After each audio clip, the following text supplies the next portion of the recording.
This is Golden Years, a roadmap to navigate retirement with Mark Cordner, the podcast. You know, year after year, the studies show the number one fear of people preparing for retirement is, of course, running out of money. A new Morningstar study backs that up. It actually found that if you retire before the age of 65, you have a 45% chance of outliving your savings. A 45% chance. That's a big deal right there. You know, the number one reason that they cite is the elimination of the pension, right? The pension, very few and far between these days. So if guaranteed lifetime income doesn't come from your employer, in the form of a pension, is there a way that we can create our own personal pension, Mark? Oh, absolutely there is. And people need to, first off, recognize that it's not their employer's responsibility. There's kind of been that belief over time that either the government or our employer should take care of us, but the prevailing belief should be that we're each responsible for our own future. And yes, there are ways to create guaranteed streams of income. I mean, that's basically the attraction of a pension, is it's money that you can't outlive. It comes to your mailbox, it comes to your bank account every month, and because it's coming, you have peace of mind, you have confidence, you have less stress in your life. And the way to accomplish this privately is through what many people call a personal pension, and that's an annuity. An annuity is a unique insurance product that can only be done by insurance companies, because remember, insurance companies are ones who know life expectancies, and therefore they're the ones who know how long people are going to live.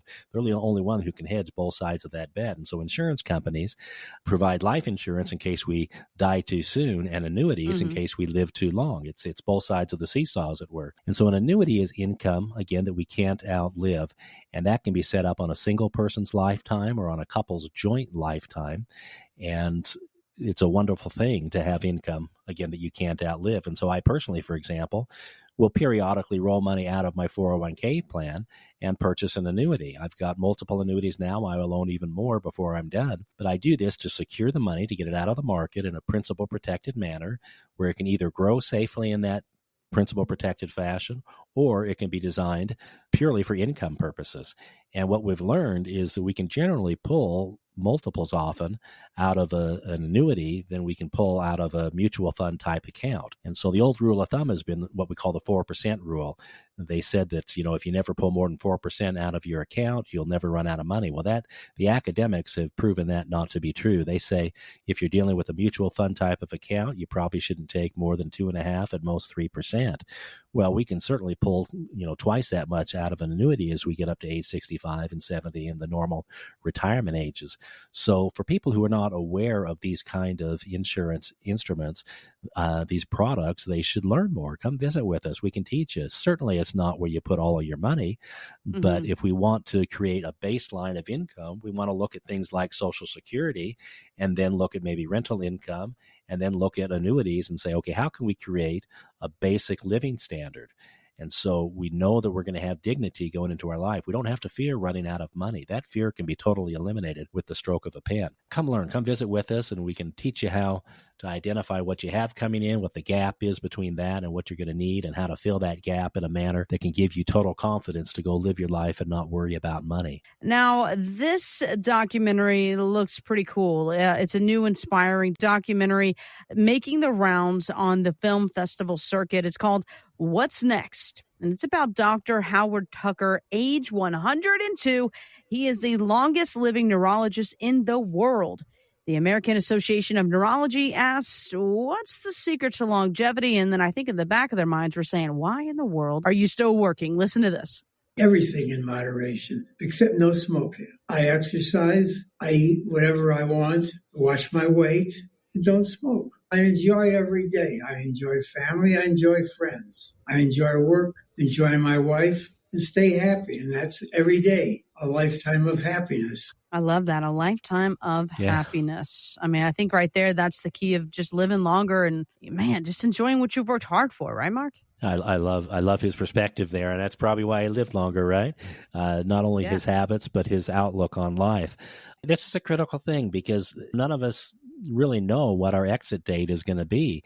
And so we have to prepare with longevity in mind. That's the number one risk facing people nowadays, is that they're going to live longer than they expected. And that, we call it the great risk multiplier, because the longer we live, the greater the likelihood we have of facing certain risks. There's about 17 that we track with our clients, but risks like increasing taxes, inflation, healthcare problems, these kind of problems we're more likely to experience the longer we live. And so I often tell people when we do these classes out of the college that if you really want to test your thinking, go talk to a life insurance agent. I don't care what company. There's 2,000 odd life insurance companies in the U.S. And for about 10, 15 years now, all of their illustrations have gone out to age 120. And people don't realize that. 120, think about that. Insurance companies are required to reserve enough money to last the lifetime of people that are now on the planet. And 120 is what they're planning on. My assistant's aunt just died at 110. And so people are living longer, and we have to plan accordingly. Now, the stuff I'm reading, if you want a great book, there's a book by Rick Edelman and Peter Diamandis. Peter Diamandis is a futurist. Read anything you can from him. But it's called The Truth About Your Future, and it basically says we need to rethink these 120 expectations and look at numbers like 140. Now, that's hard to get the mind around. It doesn't say that we're going to leave the world with the same parts and pieces we were born with. You know, my mom had a lot of robotic parts before she passed.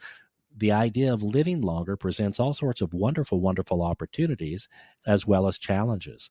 And so if you haven't thought much about this, come visit with us, because there's a very real likelihood that people will run out of money prematurely simply because they didn't plan well. And what are your options when you run out of money? You know, if you're in your 80s and you run out of money, surely what are your options? It's a difficult situation and also a wonderful opportunity. None of us really can forecast what's coming here in the next 10 to 15 years with the kind of super convergence of science and technology in the health field. It's a wonderful time to be alive, but it presents unique challenges. Come visit with us if you haven't thought about these things. It's the first thing we should think about. And then, of course, the healthcare problems that go with that longevity. You know, John Singleton, he was a famous Hollywood filmmaker. He did things like Too Fast, Too Furious, and The Shaft. He passed away in 2019, weeks after slipping into a coma. His family was horrified to find out that he had made a will back in 1993, but didn't update it and never named an executor. So after drawing up the document, he fathered 6 children with multiple women. And it made me think, oh my gosh, there's got to be some estate planning lessons that we can learn from this. Oh my heavens, yeah, there's so many famous people we could think of, like, you know, Elvis Presley, Nat King Cole, the Wrigley family, all these scenarios where people didn't do proper planning and suddenly assets were lost or things were complicated. I mean, look at the passing of Prince here a few years ago and all the arguments that have gone on within that family. Because you'd be surprised how many scenarios we have where I'll sit down with someone and I'll look at their documents and discover that, you know, there's a person's name I don't recognize, and I'll ask, like, who's Sue, for example, and Jill, the new wife, is looking at him saying, why is Sue, the former wife, still on your documents? You know, that's these awkward. These are awkward, funny situations, you know, and you kind of got to laugh at them, but it's tragic. I mean, literally at this conference I was at last week, a guy was telling how he was dealing with a woman who had inherited all of her ex-husband's money and all of the grief that the ex-husband's family was going through because she got it.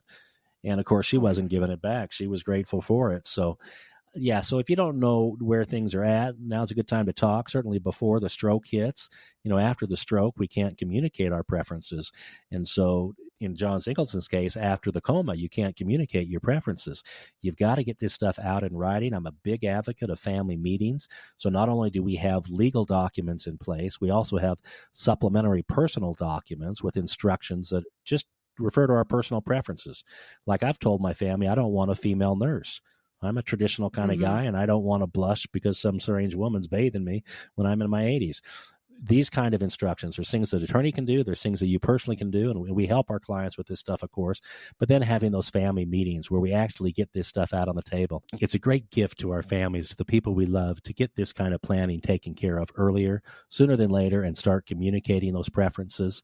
You don't have to get into all the number details with your kids, but you should certainly give your kids the gift of knowing what to expect. I was thinking, Mark, a lot of folks, we hear from them all the time. They've listened to the show for quite a while. We talked about X, Y, or Z. That's why they called, or they've heard your name around town. And then you have folks that say, well, I'm just starting to get to know Mark and I want to know a little bit more about him. And I mean, really, at the end of the day, folks want to know, why does Mark Cordner, why does he care if I am successful in retirement, if I run out of money, if I'm able to do the items on my bucket list? I mean, why is he so passionate about helping me, someone that tunes into the show or what have you? So I thought this would be a great opportunity for you to address those concerns and also just kind of reintroduce yourself to our listeners, right? Who is Mark Cordner? Why do you do what you do? Give me a little background about how you got to where you are. Wow. Okay, that's a big one, of course. Yeah, I think at its heart, what maybe makes me a little bit different is that I don't believe life's about money. My background's a little unusual, I think, in that my father was a military chaplain. And so my early life was moving around, and what I knew was basically the church, the library, the theater. It was kind of a reflection of his life in the ministry. And when I was in my college years, I took a couple years off and became a missionary myself. I came back from that experience, got married, and assumed that I was just going to go to law school because, what else do you do when you have straight A's, right? You go to law school. And so I got accepted to law school, and I just increasingly felt in my heart and my gut that it wasn't the right thing for me to do. And so I started kind of casting about, and I was doing sales. I had 2 children while in college. I was trying to support my wife and kids. I was doing door-to-door sales, and invariably the most positive people I met at these businesses were these financial planner types, and it totally baffled me because I didn't know a thing about their lifestyle. Again, I was raised in the military, not in a business world. And the more I got to know about what these people did, the more I appreciated the opportunity to be able to help people in maybe a different way than the law would ever have permitted me to do, certainly in a much more creative way. And that really, really appealed to me. When I told my dad my feelings, he said, "Boy, that's sacred money." And I get a little worked up even thinking about this all these, 33 years later, that I didn't know what he was talking about. I said, "What do you mean?" And he said, well, once people are retired, that money's sacred. They can't earn it back. You can't blow it, kind of thing. So this was his sentiment. I don't remember his exact words, but it's always stuck with me that what we're doing in a very real sense is sacred, because the money that people accumulate over the course of their lifetime with their future in mind really represents their life energy. It represents the blood, sweat, and tears, all that they put into accumulating for the future. And so that future needs to be, as much as possible, everything that they dream of. But again, with the recognition that money is only fuel. It has no value in and of itself.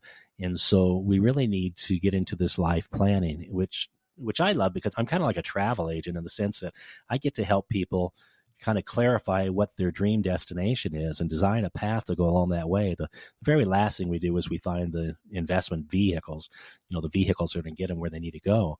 But I vicariously get to live through my clients. And so that is tremendously fulfilling for me. It's tremendously fulfilling when I see people often get emotional as they realize that they absolutely have the ability to walk away from maybe negative situations or towards a positive situation, like caring for a loved one. I get to intermediate in all of that. And that to me is a wonderfully fulfilling thing. I'm not perfect any more than the next person, but we have a strong belief that retirement planning is about risk management more than anything. So much of my life, and I find so much of my clients' life, has not gone the way that they expected. And so we have to plan for those uncertainties, and doing so and being able to provide clarity and confidence for people is a wonderful thing, because we can do that with the stroke of a pen. I've got the ability to eliminate problems that keep people up at night. And that's a great gift, I think, to me professionally, but also to them as our clients, because we don't know what we don't know. And having met with hundreds and hundreds and hundreds of people over the last 30 odd years, there are certain patterns that you see coming out in people's experience. And I can be a sounding board and a kind of a Sherpa, as it were, to guide them up this mountain terrain, as it were. Speaking of mountains, it's on the descent from the mountains where the fatalities occur more commonly. It's not the ascent, and retirement is very much kind of the descent of life, as it were. And so we can help protect people, and that's a great privilege. So that was maybe a long-winded answer to, again, a short question. No, not at all. kind of where we're coming from. Everyone on our team knows that life isn't about money. And so Right. we approach this with, what's most important for our clients. And so Mm-hmm. we really love to listen and try to understand and document what is it that's most important for the client to experience, and how can we help them get to where they want to be. Yeah, I mean, you've said it before, how money is basically the fuel of life, right? I mean, it's not the end all be all. Common sense, we need it to survive. We need to pay the bills. I mean, it costs money to do things, all these different aspects. But at the end of the day here, Mark, someone comes in, they sit down with you, you're going to listen to them, which I think is key. I want to really paint that picture of what that first meeting and even the first couple meetings is like. Sometimes meeting with a financial professional like yourself can have a bad taste in their mouth because maybe they met with somebody before and they sat down and that person didn't listen to them, didn't have their best interest at heart, was only concerned about signing on the dotted line and how much money there was. And that's not how it is when you sit down with Mark there at Golden Years Financial. I mean, guys, you're going to get to know Mark. He's going to get to know you. He wants to know your wants, your needs, your desires. I mean, you're going to leave and he's going to know your kids, your grandkids' names and the biggest first trip you're going to take. I mean, I really want people to understand that, as you say, life isn't about money. But planning for retirement doesn't have to be so dry and impersonal as I think a lot of people think it is. And a lot of people are just scared that some sales guys just trying to push a product on them. And unfortunately, that's been the experience of most people. And therefore, their expectations, their anxieties are very real and well-founded. Hopefully that's absolutely not what they experience with us, because that's absolutely not what our objective is. The financial products are the last thing. It's the third part of the equation. The first part is, again, like the travel agent, where do you want to go? The second question is, how do we get you there? And then the very last question is, do we need a boat, a plane, a car? What do we need? What kind of financial vehicle in this sense do we need to get to the destination you want to go to? And so it's very liberating, I find, for clients to come in with us. And during that first discussion, we talk about their big picture issues, but we also put up onto the whiteboard their numbers. And I use a particular model that really clarifies for people where they're at. And we're able to just numerically identify, okay, here's some strengths, here's some potential weaknesses, here's some opportunities. And we can then take that information and decide, do we want to take another step forward together or not? We have these conversations that I call the good fit meeting that helps people see where they're at. And then they can decide, do we take another step forward? I don't press people for commitments, certainly not in that first or second meeting. We're talking, we're discovering opportunities and ways to get where they want to go. So come visit with us. I say there's no obligation to it. The only criteria really to work with us is you have to be a positive person, meaning nice. You have to be teachable, meaning you're not coming in to argue with me or to have me prove that what you're doing is the right thing. And number 3 is you need to be forward thinking. You need to be optimistic about the future. You want to have a better future than your past. So nice, teachable, and forward thinking. Those are our requirements. Yeah. Investment advisory services offered through Golden Years Financial LLC, a registered investment advisory firm. Insurance is offered through Golden Years Insurance Services. These firms do not provide legal or tax advice. Consult your own legal and tax advisors before taking actions that may have tax implications. Investing in securities involves risk, including the potential loss of principal. Insurance contracts principal protection is based on the claim-paying ability of the respective insurer. None of the information contained on this website shall constitute an offer to sell or solicit to buy a security or insurance product. The information and opinions contained on this site or requested from this site are provided by third parties believed to be reliable, but accuracy and completeness cannot be guaranteed. They are provided for informational purposes only and are not a solicitation to buy or sell any of the products mentioned. Any media logos and or trademarks contained herein are the property of their respective owners, and no endorsement by those owners of Mark Cordner, Golden Years Financial, or Golden Years Insurance is stated or implied.